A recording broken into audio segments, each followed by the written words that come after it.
അസ്സലാമു അലൈക്കും. അപ്പോൾ ഞാൻ ഇന്ന് കാണിക്കുന്നത് നമുക്ക് സിമ്പിളായിട്ട് എങ്ങനെ ഒരു പാൻറ്റ് തയ്ച്ചെടുക്കുക എന്നുള്ളതാണ്. അളവ് പാൻറ്റ് വെച്ചിട്ട് ഒരു പാൻറ്റ് തയ്ച്ചെടുക്കുക.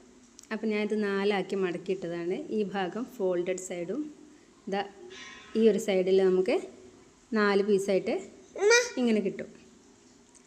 ഇതുപോലെ നമ്മൾ മടക്കി വെക്കുക.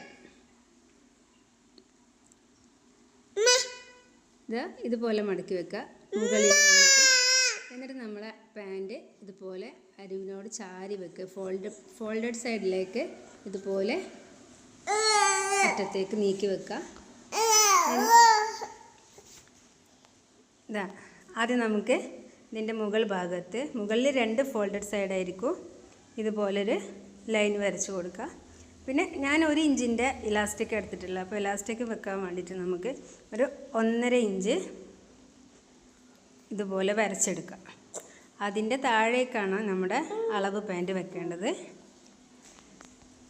ഇതുപോലെ അളവ് പാൻറ്റ് വെച്ചിട്ട് നമുക്ക് ആദ്യം ക്രോച്ചിൻ്റെ ഭാഗം അടയാളപ്പെടുത്താം.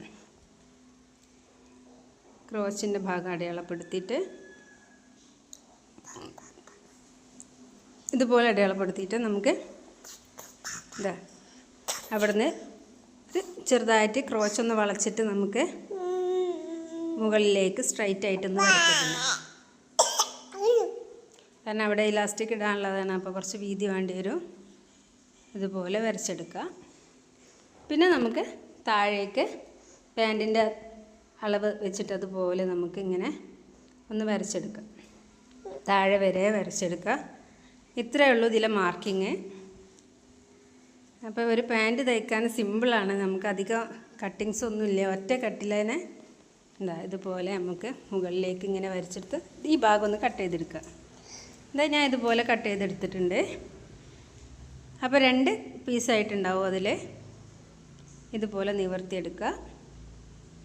പിന്നെ നിങ്ങൾ ചാനൽ ആദ്യമായിട്ട് കാണുന്നവരാണെന്നുണ്ടെങ്കിൽ ഒന്ന് സബ്സ്ക്രൈബ് ചെയ്തൊന്ന് സപ്പോർട്ട് ചെയ്യണേ. വീഡിയോ ഇഷ്ടമായാലും ഒന്ന് ലൈക്ക് ചെയ്യാനും മറക്കല്ലേ. അപ്പോൾ ഇതുപോലെ വെച്ചിട്ട് നല്ല വശം ചേർത്ത് വെച്ചിട്ട് നമുക്ക് ക്രോച്ചിൻ്റെ ഭാഗം, ഒരു സൈഡിലെ ക്രോച്ചിൻ്റെ ഭാഗം ഫുള്ളായിട്ട് നമുക്ക് തയ്ച്ചെടുക്കാം. നല്ല വശം ചേർത്ത് വെച്ചിട്ട് വേണം ഇതുപോലെ ക്രോച്ച് തയ്ച്ചെടുക്കുക. അപ്പോൾ ഞാൻ തയ്ച്ച് കൊണ്ടുവന്നിട്ടുണ്ട്. ഒരു ഭാഗം തയ്ച്ചെടുത്തു. ഇനി നമുക്ക് ഇലാസ്റ്റിക് ഇടാനുള്ള ഭാഗമാണ് തയ്ക്കുന്നത്. അപ്പോൾ ആദ്യം ഒരു 1/2 ഇഞ്ചിൽ ഒന്ന് മടക്കിയിട്ട് പിന്നെ നമ്മുടെ 1 ഇഞ്ച് നമ്മുടെ ഇലാസ്റ്റിക് ഏതാണോ അളവ്, ഇലാസ്റ്റിക് കൊള്ളണതിനനുസരിച്ച് വെച്ചിട്ട് വേണം നമുക്ക്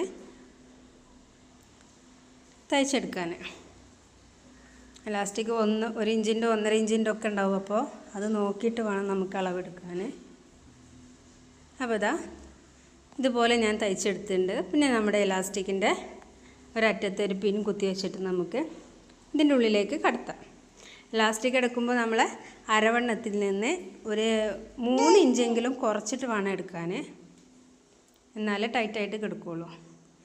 ഇതുപോലെ ഞാൻ തയ്ച്ച് കൊണ്ടുവന്നിട്ടുണ്ട്. 2 അറ്റവും ഒന്ന് സ്റ്റിച്ച് ചെയ്തെടുത്തിട്ടുണ്ട്. ഇനി നമുക്ക് മറ്റേ ഭാഗത്തെ ക്രോച്ചും കൂടി ഒന്ന് അടിച്ചെടുക്കാം. ഇതുപോലെ ക്രോച്ച് അടിച്ചെടുത്തിട്ടുണ്ട്. അപ്പോൾ പാൻറ്റിൻ്റെ ഒരുവിധം പണിയൊക്കെ കഴിഞ്ഞ് ഇനി നമുക്ക് താഴ്ഭാഗം ഒന്ന് മടക്കി തയ്ക്കാം. താഴ്ഭാഗം 2 ഭാഗവും ഇതുപോലെ ഡബിൾ ഫോൾഡ് ചെയ്തിട്ട് തന്നെ മടക്കി തയ്ക്കുക. ഇനി നമുക്ക് ഇതുപോലെ ഒന്ന് ഷേപ്പ് ചെയ്ത് അടിക്കാൻ മാത്രമേ ഉള്ളൂ. അതോടെ കഴിഞ്ഞാൽ നമ്മുടെ പാൻറ്റിൻ്റെ പണി കഴിഞ്ഞ്. അപ്പോൾ ഏതൊരാൾക്കും സിമ്പിളായിട്ടൊരു 10 മിനിറ്റ് കൊണ്ട് തന്നെ നമുക്ക് തയ്ച്ചെടുക്കാൻ പറ്റും. അതുപോലെ തയ്ച്ച് ഞാൻ കൊണ്ടുവന്നിട്ടുണ്ട്. ഇത്രയേ ഉള്ളൂ പണി. അപ്പോൾ എല്ലാവരും ഒന്ന് തയ്ച്ചെടുക്കുക.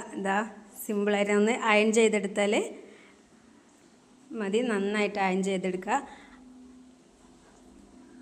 അപ്പോൾ എല്ലാവരും ചാനൽ ഇഷ്ടമാവുകയാണെങ്കിൽ ഒന്ന് ലൈക്ക് ചെയ്യാനും സബ്സ്ക്രൈബ് ചെയ്യാനും മറക്കല്ലേ. Okay, by.